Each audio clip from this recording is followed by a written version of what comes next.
inini handidi kunyeberai. Ndakambotendera kuma men of God. Handidi kunyeberai mameno. Ndakamboenda kwa Bushiri, ndikamboenda kwa Magaya, ndikamboenda kwa Makandiwa. Ndaibvisa mari. Kwa Bushiri ndakabvisa 7,000 rands. Kwa Magaya ndakabvisa yanga chiri 300 madhezi acho. Ndichifunga kuti baba vemwana vanoita sei, ndaifambira nyaya dzemwana wangu. Ndichifungidzira kuti vanodzoka havana kudzoka. Ndofunga baba vemwana wangu ndandane kati 5 years. Kamusikana kakagarapo. Vanga vasingachengeti mwana. Nyangwe sauti inovava. Vari muZimbabwe muno macho vanga vane mari, vanga vari kadhila. Ndai mwana ichengetwa nana tete nambuya vacho. Yamadza baba vacho. Asi baba kana sauti. Nitori kuno kumva ndatofonerwa nemuzukuru wacho svika. Pakaipa ma 7,000 ma 300 mari dzakawanda dzakarohwa munhu idzi achienda kuvanhu vaMwari. Pakashata.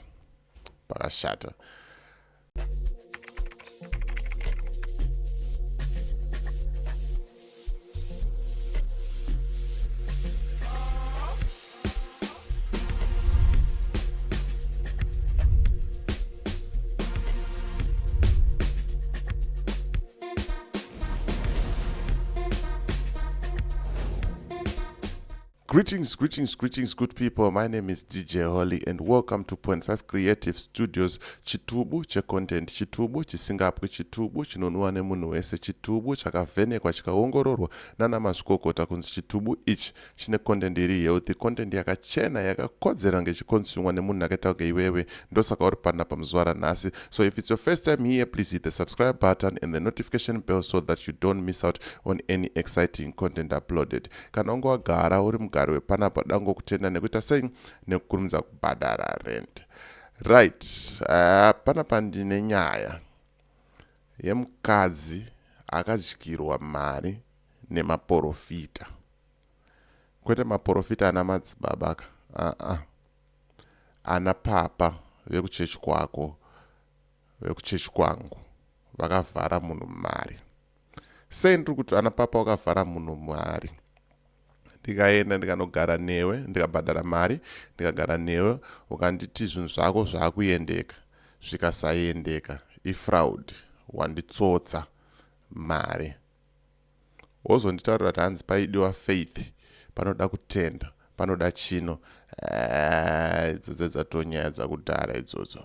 Saka without wasting much of your time, ndine clip randinaro apa. I just got a short clip from Sly Media TV. You can go there and watch the full clip. Muona kuti zviri kufambawo sei panyaya iyi, but inini ndingori ne specific clip randinaro randoda kuita sei, randoda kungoriekta zvangu panyaya iyi kuti bo here zviri kuitwa nemaprofita, bo here zviri kuitwa napapa vako, nekuti ma1 chaiwo handitika.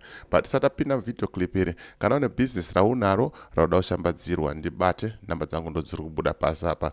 Kana uine nyaya yaunayo yauda kushambadza, ndibate futi pa same number ipapo handitika, tofambira nyaya dzacho. Let's not forget all-in-one herbal medicine, gwenzi ranetsa zvamanje, gwenzi rekuti unofanira kugara unaro muteni, gwenzi rekuti haufaniri kurishaya.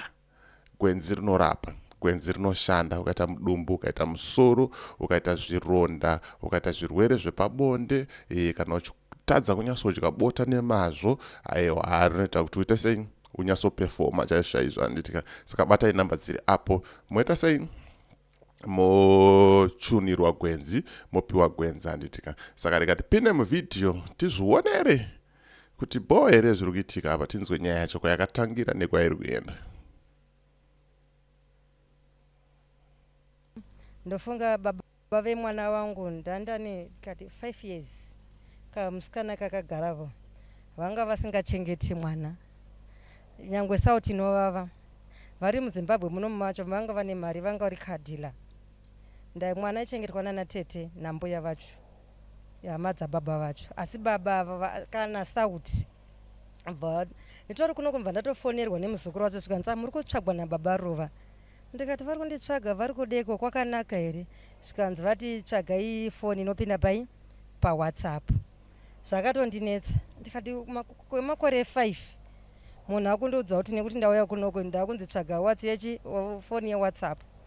Nichisvika kumba saka mukadzi uyu anga nedambudziko rake rekuti murume wake aisachengeta mwana, saka akabva aenda kwaakaenda, achienda kwaaienda achida kutraya kubatsirwa, but akaita sei akatadza kubatsirwa. Nditi paakazotanga kuenda ikoko kwaakaenda ikoko mvaita sei zvinhu zvake mva zvitanga kuenda. Saka nyaya yacho mainzwa kwairi kutangira nekwairi kuenda. Saka ndinoda kuti ndimhanye pamberi ndikuendesei pane nyaya yangu chaipo chaipo pandoda kuti muite sei munzwe handitika, nekuti nyaya yacho yakati rebei zvayo. Rega tinzwe apa pando patiri kunyatsoda chaipo chaipo apa, tinzoti haufa apa nawo. Kana manetswa nenyaya yenyu yeengine, ndopa makatanga kuuya here muchinetseka nenyaya yeinjini, kana kuti ndopa makatanga kusvika here panonzi paJohani Mazowe? Hai, inini handidi kunyeberai, ndakambotendera kuma-men of God, handidi kunyeberai. Ndakamboenda kwaBushiri, ndikamboenda kwaMagaya, ndikamboenda kwaMakandiwa. Ndaibvisa mari kwaBushiri, ndakabvisa 7,000 rands. KwaMagaya ndakabvisa yanga ichiri 300 madhezi acho. Ndichifunga kuti baba vemwana vanoita sei, ndaifambira nyaya dzemwana wangu, ndichifungidzira kuti vanodzoka, havana kudzoka. Mazvinzwa mega, musazoti hola anonyeba, holi akati, hola anoti. Mamunzwa mega mukadzi achitaura iye kuti ndakaenda kwaMagaya ndikabvisa 300 US, ndikaenda kwaBushiri ndikanobvisa 7,000, ndikaenda kwamakandiwa ana uzotaura kuti akabvisa mari, nekune mamwe ma-men of God akawandisa, hopefully ndekwaFreddy nekwapassion Java kana kwamadungwe one. But what's the reason, what's causing all this? Kuti vanhu vasvike palevel yekurohwa mari yekupusa kusvika palevel iroro. I know we have to respect vanhu vaMwari vanenge vachizviti vanhu vaMwari vakatumwa, tinofanira kurespecta, but Bible also at the same time rinoti ivai nemweya wekunzvera, kuti mweya wataura uyu ndewaMwari here uyu kana kuti hausi.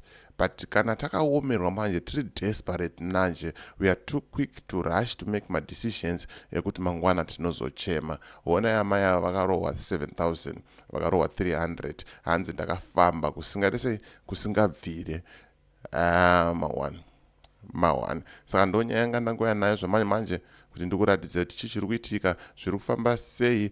Kana kune vanenge vachida kuzoona the full clip, endai paSly Media TV munozvionera mega kuti zvakaita sei zvakamira sei handitika. So as for me DJ Holly and the rest of the crew behind the scenes, ndikuti it's bye for now, ngatisangane muvidhio rinoteera.